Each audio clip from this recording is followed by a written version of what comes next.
eu envio o link aí para todo mundo, né? Inclusive para mim.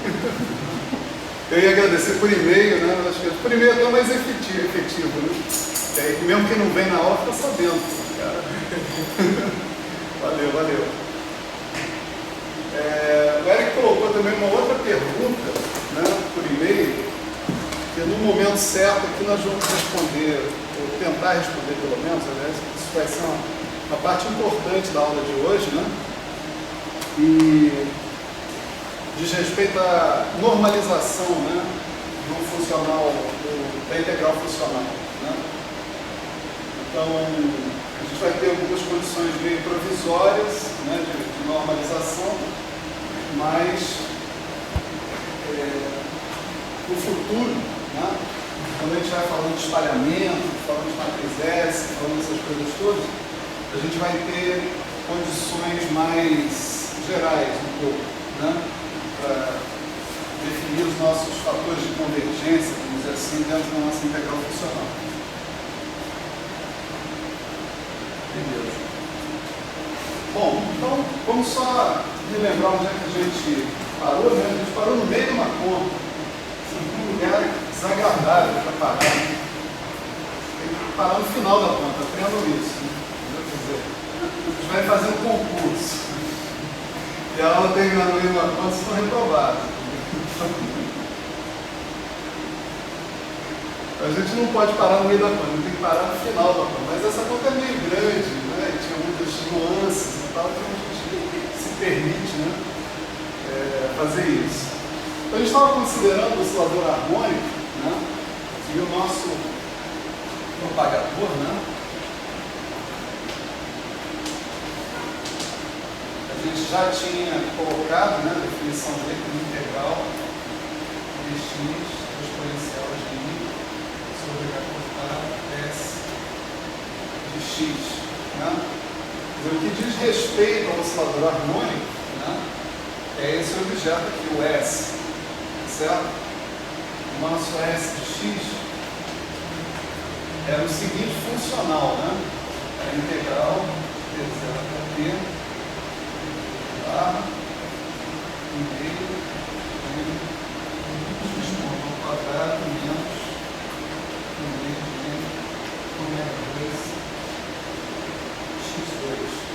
Tá? Aqui a gente está falando de uma função x bar, x de t bar, né, que obedece às seguintes condições, né? X de t0 é igual a x0 e x de t é igual a x. Né? Certo? E a gente adotou a seguinte estratégia para calcular essa integral funcional. Quer dizer, é possível calcular essa integral funcional exatamente da mesma maneira que a gente fez com a partícula livre, certo? E o resultado é tão não ambíguo quanto o que nós obtivemos com a partícula livre. Você parte do espaço de momento, tá certo? Você parte da integral funcional mais ampla, na sua definição mais ampla, que ela não é só integral funcional sobre dx, mas também sobre dt, tá certo? Aí você, ao invés de escrever a ação como integral da Lagrangiana, você escreve a ação como integral de px ponto menos h. Né?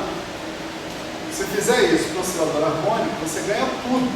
Né? Você ganha aquele fator de convergência que vai ser importante na hora da definição da medida funcional, tá certo? E você ganha, no final da conta, uma conta fechada, sem ambiguidades, tá certo? Ambiguidades que poderiam aparecer diriam respeito a um potencial que pudesse envolver velocidades, por exemplo. Não é o nosso caso aqui. Né? Então essa conta é completamente livre de ambiguidades, ela vai até o final, direitinho, bonitinho.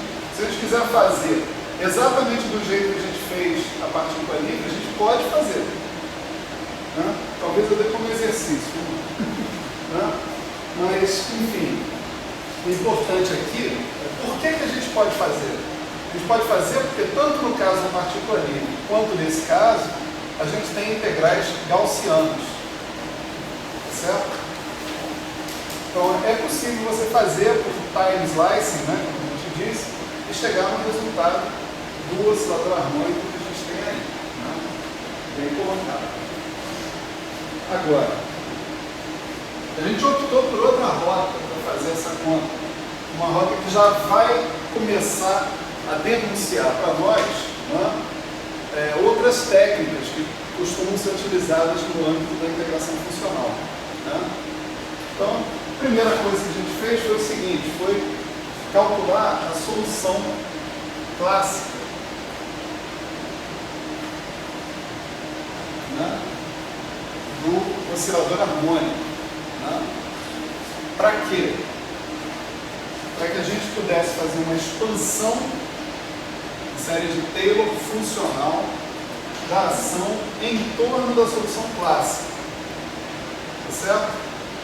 Essa expansão em torno da solução clássica se beneficia do fato de que a solução clássica minimiza a ação. Portanto, já o primeiro termo dessa expansão é zero e pronto. Né?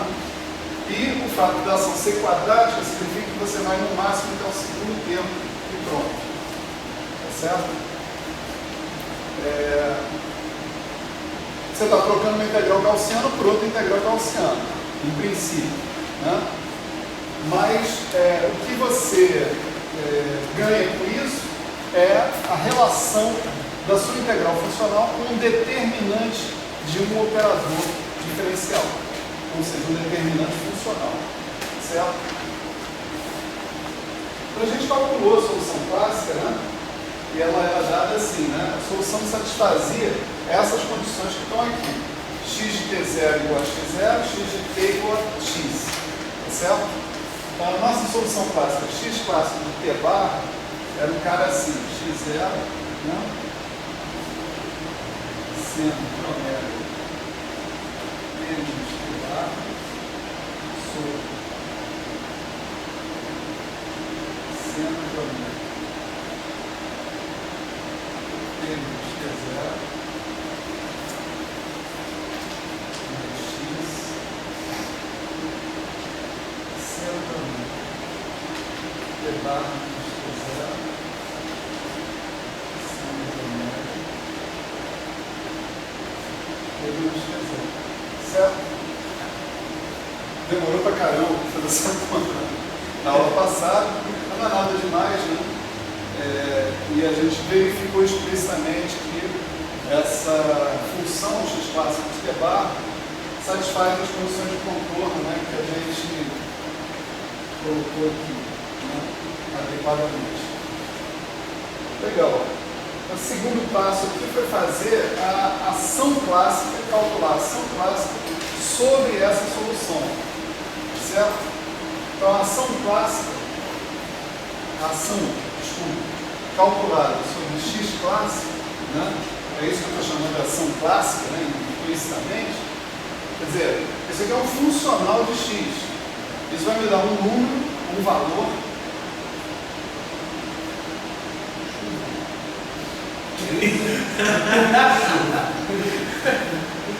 E ela chovendo. Chuvão, não é chuvinha não.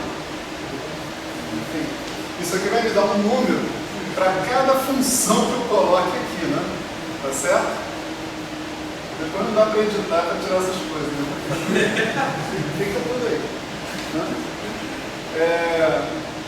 Então, é claro, vamos saber que número é esse para essa função que está escrita ali em cima, x clássico. Então, vamos substituir a função aqui, calcular essa quantidade toda que está aqui, integrar e ver quanto deu.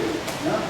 E o resultado disso, a gente também fez na aula passada, né? Também sobre 2 ômega sobre seno de ômega t menos t0, né? Vezes x2 mais x2 seno de ômega t menos t0 menos 2x x0. Certo? Não foi tão difícil assim achar isso também não, né? Só uma questão de organização, mas sai tranquilo, né? No princípio. Né? Em seguida a gente usou essas coisas que a gente fez, né, para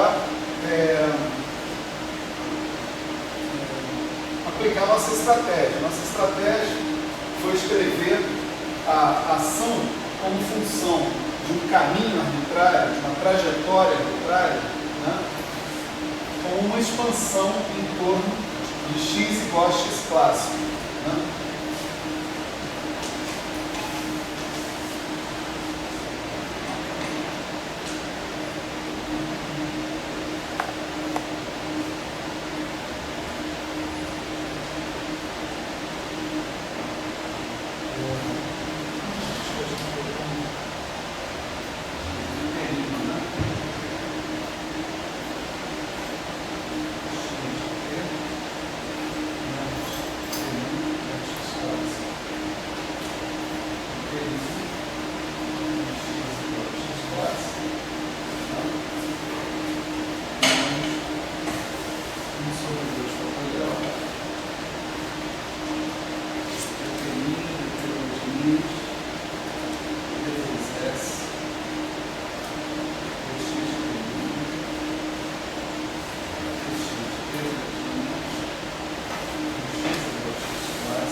E se eu não tivesse um cara que fosse quadrático em x, né, tá certo?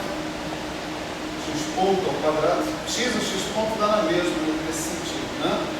Se eu não tivesse um cara que fosse quadrático em x ou x ponto, eu poderia seguir com essa expansão. Né? No entanto, esse cara é quadrático em x. Então, se eu tomar mais uma derivada do S em relação a x de t', x de t', x de t', isso aqui dá zero. E daí para frente. Né? Então, a nossa expansão de Taylor funcional ela termina exatamente aqui nesse ponto. Certo? E esse cara que está aqui, né, a gente já tinha revisto, né, toda a mecânica newtoniana, a gente fez um curso de mecânica clássica em 30 segundos aqui, né? Certo? E a gente aprendeu que quando eu calculo a derivada funcional da ação sobre a trajetória clássica, o que eu tenho que obter é zero, né? Porque essa é justamente a condição de que a ação seja estacionária, né? De que a ação seja o mínimo ou o máximo, não importa, né? Naquela situação. Então, como esse x clássico a gente já tinha calculado, faltava calcular esse cara que está aqui, né?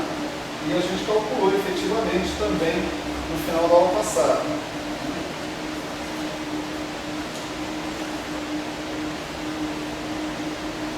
A gente obteve, né, o seguinte.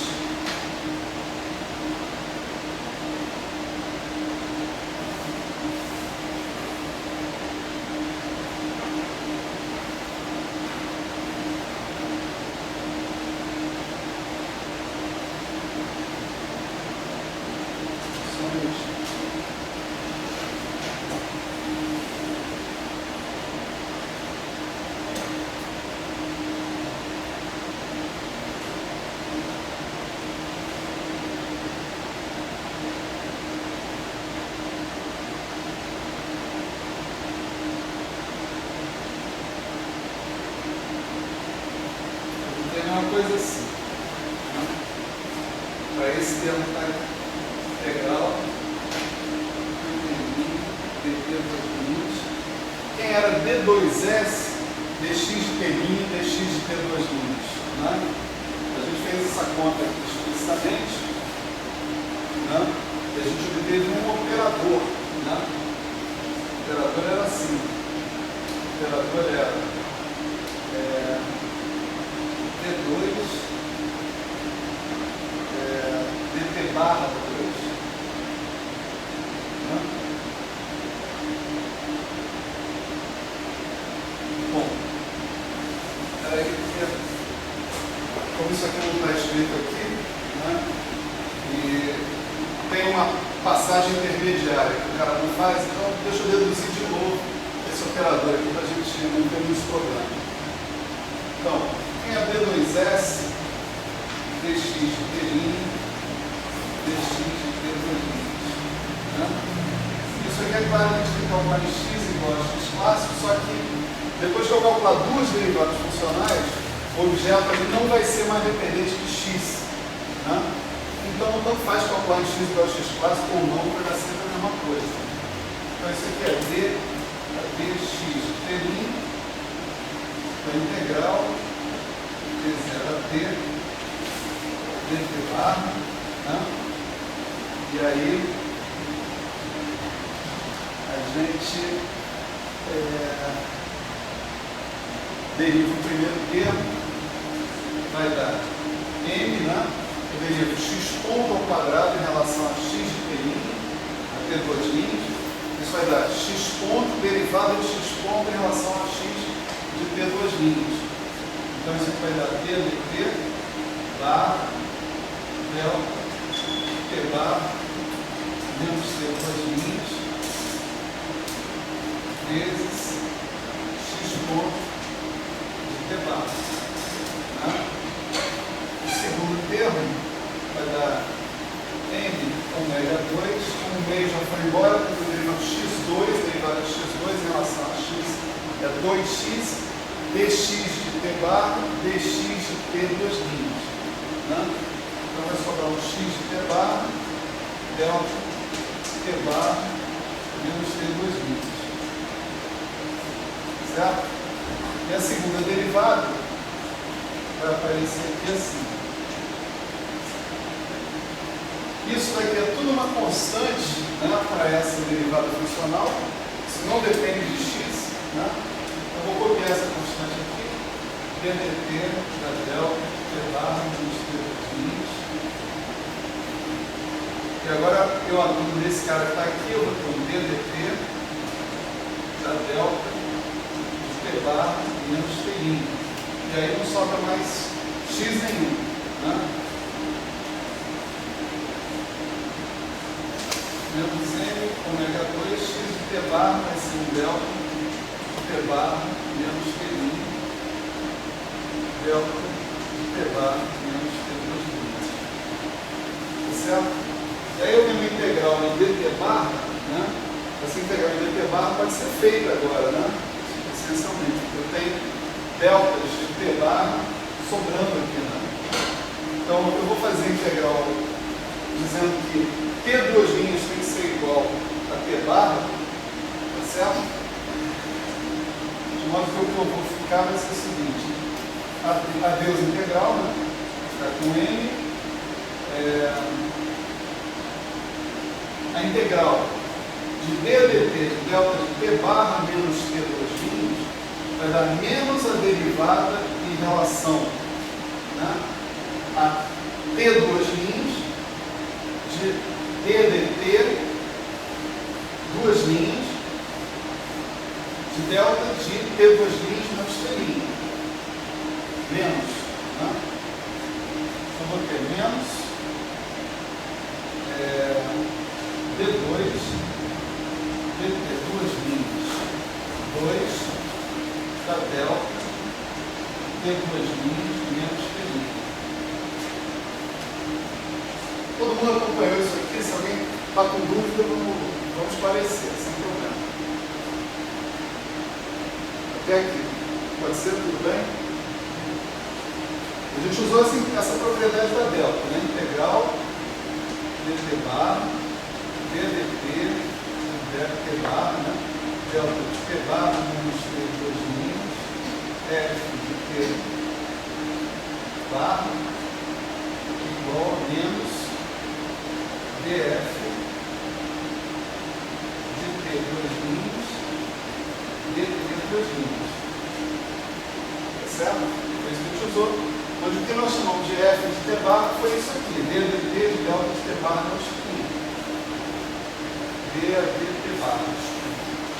Fala. Eu estava perguntando se era... Então esse é o primeiro termo. O segundo termo, se eu fizer a mesma coisa, eu vou usar essa delta para ser consistente com o que eu fiz e vou terminar com menos m ômega 2 delta de T2' menos T'. Certo?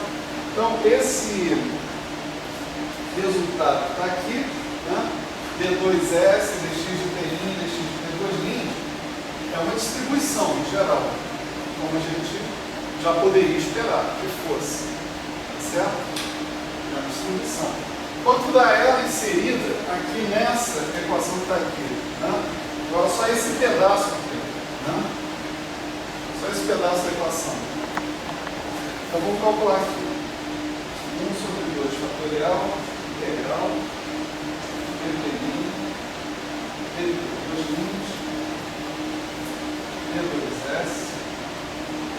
bom, já vou substituir o que eu achei por D2S, dx de T', dx de T2', né? Só para ser consistente, aqui tem que ser x igual a x clássico, aqui também x igual a x clássico, e aqui não faz mais diferença porque nada depende de x, né?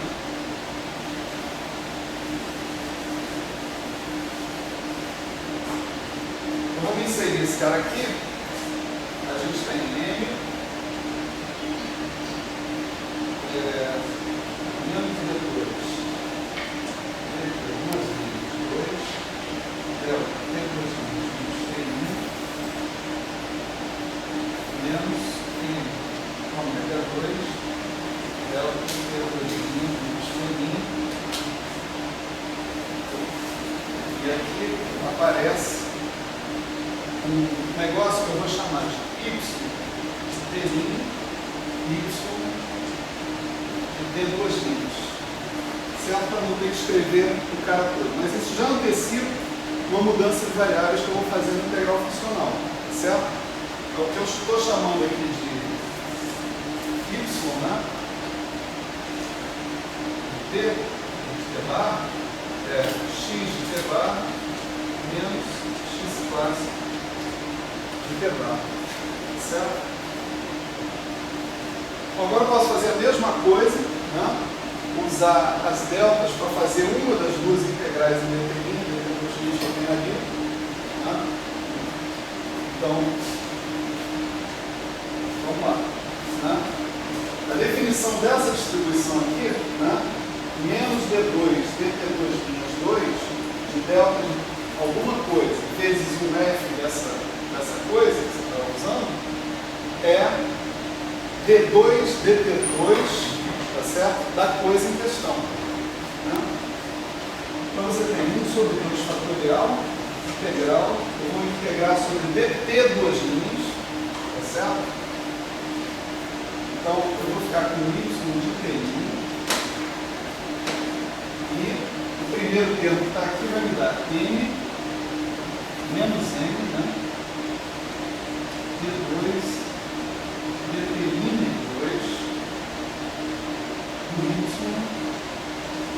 T'.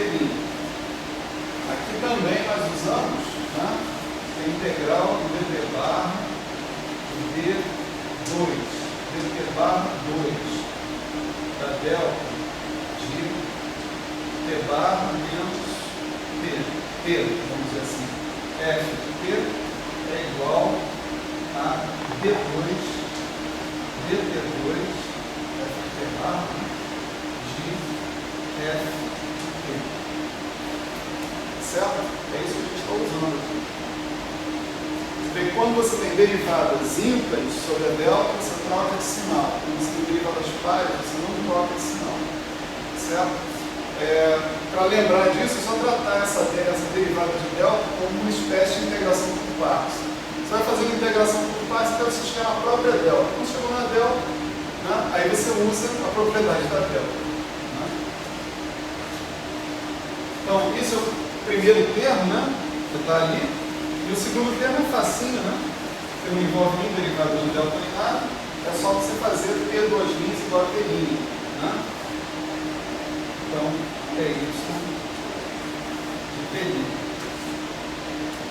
Eu posso pegar esse y de T' e tirar daqui de dentro,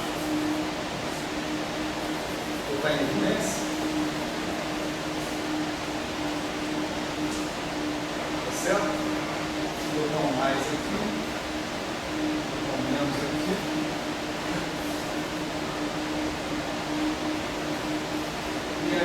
chega naquela expressão que eu antecipei na aula passada, certo?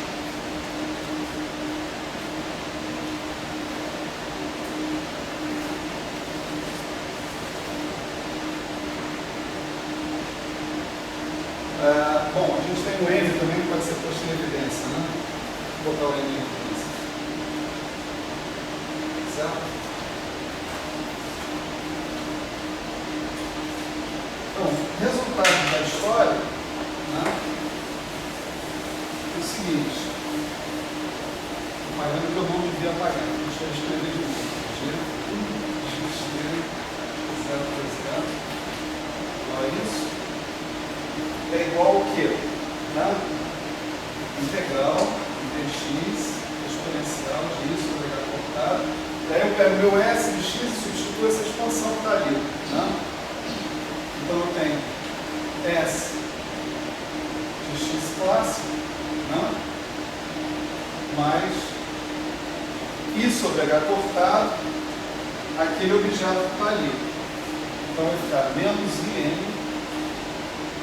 sobre 2h cortado, integral, determina y de t',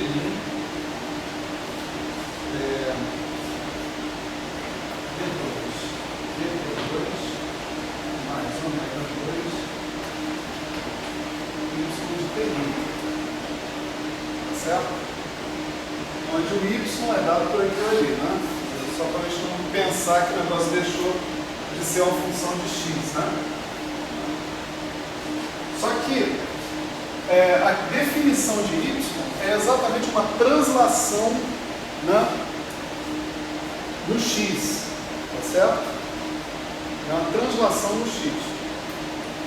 E a gente já observou que as nossas medidas funcionais, elas são trabalhadas para ser invariantes translacionais.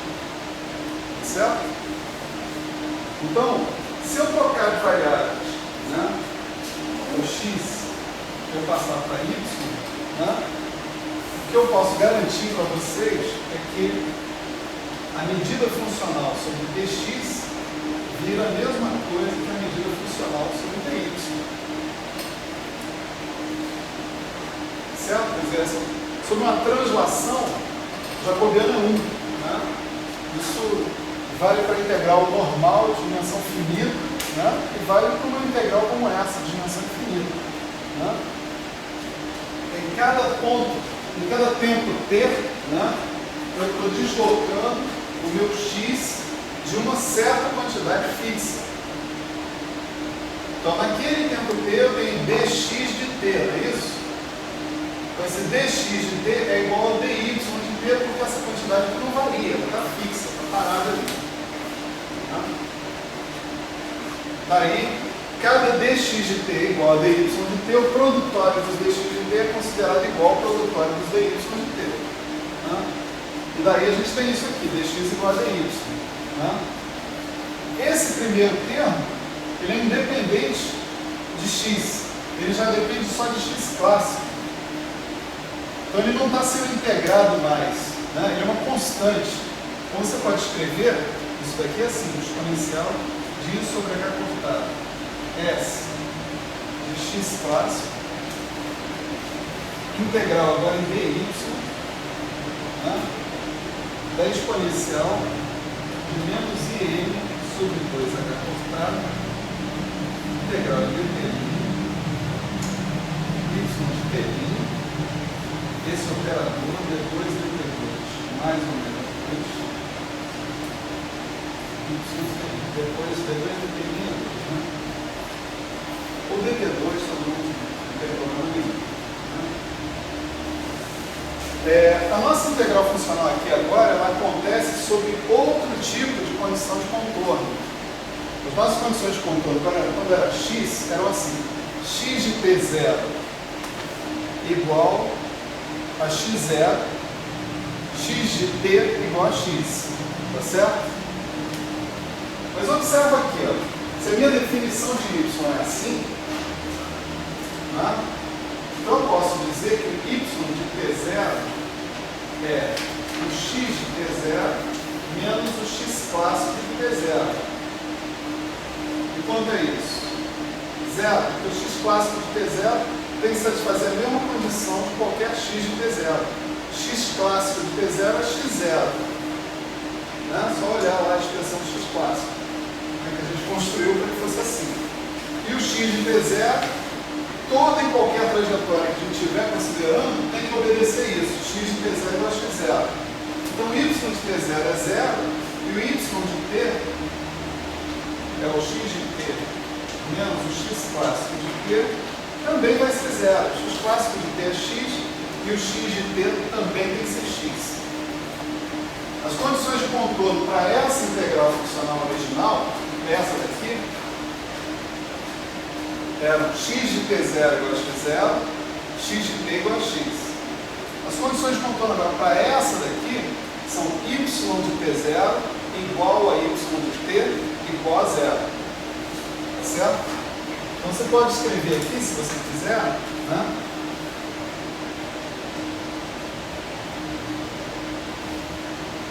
Esse tipo de coisa, né? Você está dizendo, nossas condições sobre as funções que a gente está integrando, estamos integrando funcionalmente sobre funções y, né?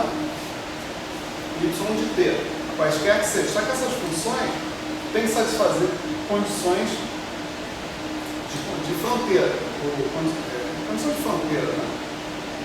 Que condições de fronteira são essas? Y de t0 igual a y de t igual a 0. Eu estou integrando aqui sobre todas as funções que satisfazem essa condição. Certo?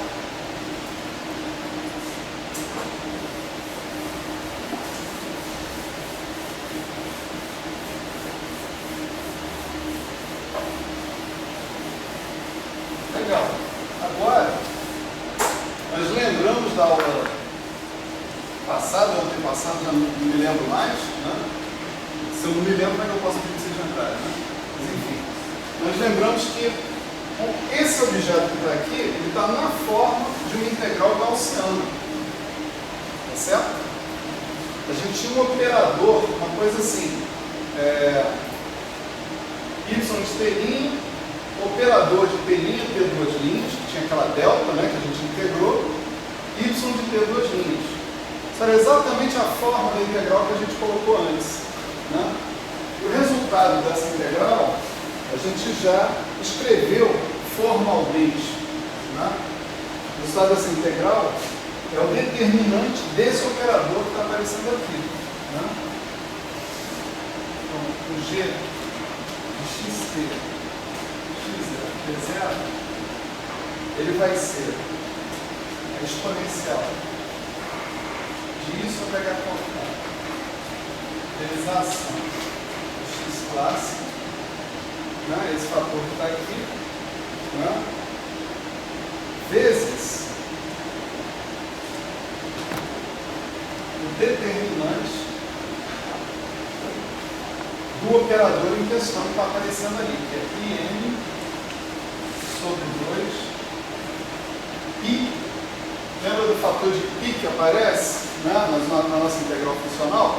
Aparece um raiz de pi lá em cima, né? Então a gente está incorporando esse pi ao operador, porque a gente vai terminar com o determinante elevado ao meio, né? Determinante disso do operador dt2 mais ômega 2.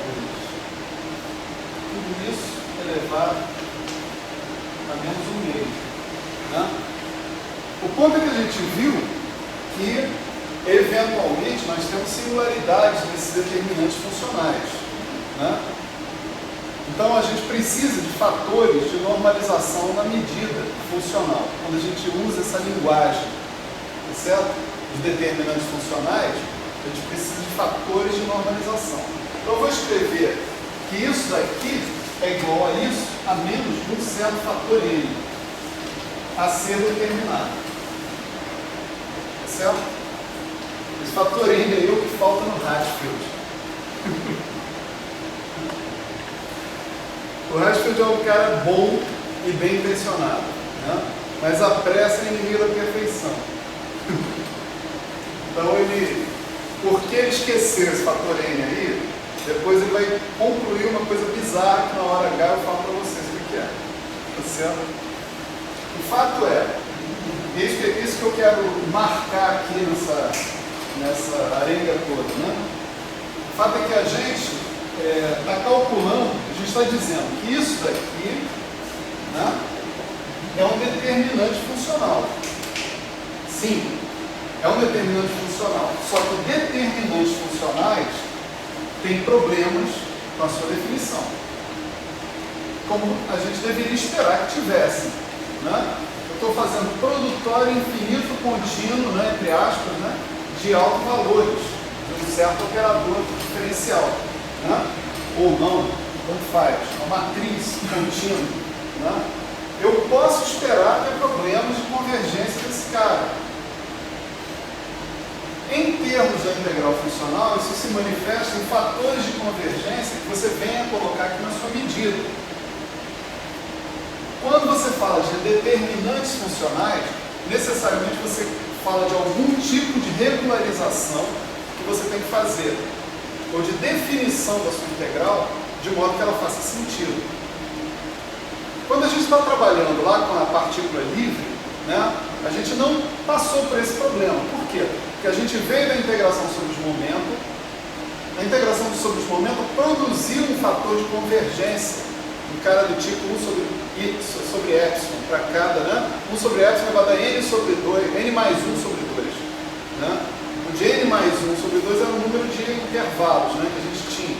A integração sobre os momentos produziu um fator desse tipo, e a integração posterior sobre as posições produziu um fator no andar de cima que cancelava esse cara direitinho e dava tudo certo. Quer dizer, a integral funcional calculada no time slicing, né, no fatiamento do tempo, né, essa integral funcional, ela tinha todos os fatores de convergência bem definidos, sem problema nenhum.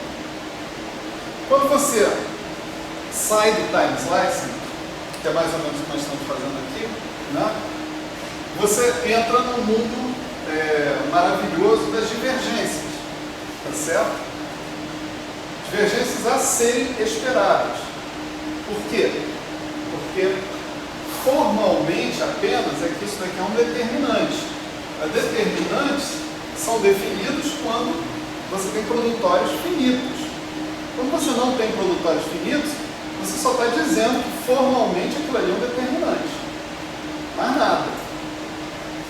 Então você já pode esperar que você tem que pôr um fator de normalização aqui na frente para que essa integral faça sentido com ela vista em termos de determinantes. Tá certo? Então, se a gente não conseguir fazer isso aí na primeira parte do livro, não ia ter nenhum problema com convergência? Não. Não ia ter nenhum problema com convergência. Não sei te indicar uma referência que o cara faça essa conta, que é uma conta, né, boa de fazer, né? Uma vez na vida, pelo menos. Mas isso tem, porque, por exemplo, quando nós temos ali uma começar a memória, a gente tinha expansões do livro. A série de parava a partir de um certo ponto. Você pode generalizar e falar que usar esse método funcional é equivalente a fazer o jeito alongando tudo, mesmo quando o negócio tem uma série maior, por exemplo? Quando o negócio é uma série maior, vamos dizer, polinomial, certo? Então, você tem um potencial que não termina em x2, vai para x3, x4, x5, x6, coisas assim. Quando você tem uma série maior, você tem uma forma de definir o seu funcional gerador que é dada em termos da parte quadrática. Certo? Quer dizer, se você definiu bem a parte quadrática, o resto do funcional, do seu propagador, o resto do seu propagador vai ser completamente bem definido em termos dessa parte quadrática. Quando eu falo completamente bem definido, eu estou falando no nível da mecânica quântica não relativista. Quando você trabalha no nível da teoria quântica de campos, aí você vai ter divergências que não são culpa da integral funcional, são culpa de você está fazendo teoria de campos. Né? Por simplesmente.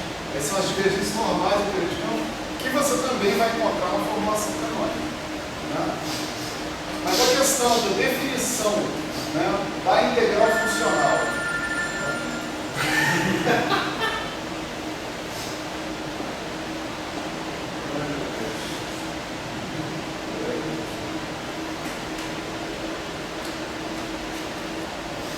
Atrapalhei toda.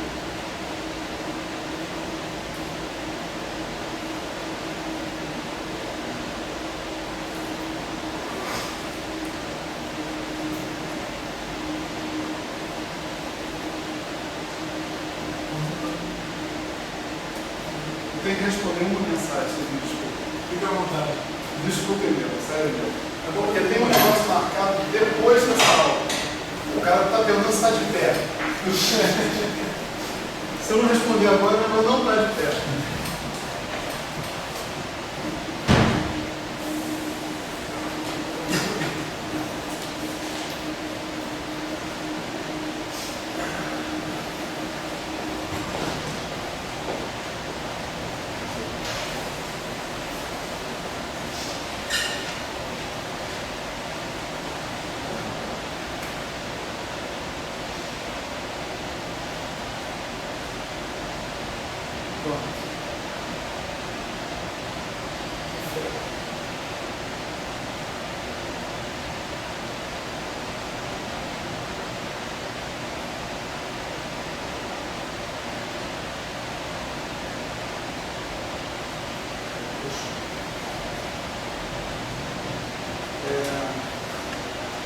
Alguém me lembra o que eu estava falando? A gente foi rudemente interrompido.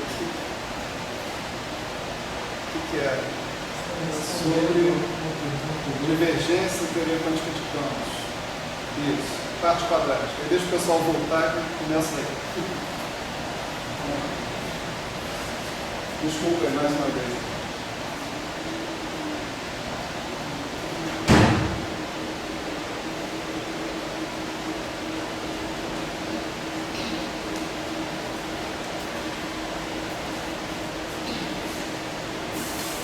Todo mundo achou parando.